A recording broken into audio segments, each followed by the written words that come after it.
Cervical cancer বা জরায়ুমুখের cancer, যা HPV বা হিউম্যান প্যাপিলোমা ভাইরাসের কারণে হয়। শুধুমাত্র এই ক্যান্সারের কারণে সারা ভারতে 2024 সালেই ৭৮,৪৯৯ জন আক্রান্ত হয়েছিল, যার মধ্যে ৪২,৩৯২ জনের মৃত্যু হয়েছিল। ভারতবর্ষে মহিলাদের ক্ষেত্রে এটি দ্বিতীয় সর্বোচ্চ ক্যান্সার। উচ্চ ঝুঁকিপূর্ণ এইচপিভি বছরের পর বছর সুপ্ত বা উপসর্গবিহীন থাকতে পারে।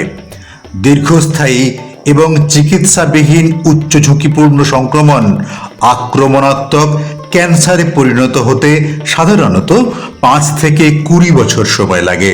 সঠিক সময়ে স্বাস্থ্য পরীক্ষা ও চিকিৎসকের পরামর্শের দ্বারা এই ভ্যাকসিন নিলে এই ঝুঁকিপূর্ণ অবস্থা থেকে নিজেকে বাঁচানো সম্ভব।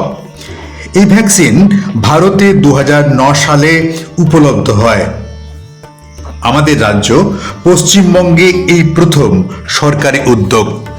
এখনো পর্যন্ত গোটা বিশ্বে 50 কোটি ডোজ ভ্যাকসিন মেয়েদের দেওয়া সম্ভব হয়েছে।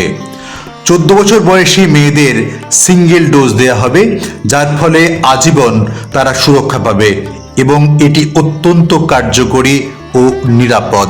আমাদের রাজ্যে গার্ডাসিল 4 ভ্যাকসিন দেওয়া হবে। এটি একটি সম্পূর্ণ নিরাপদ ভ্যাকসিন।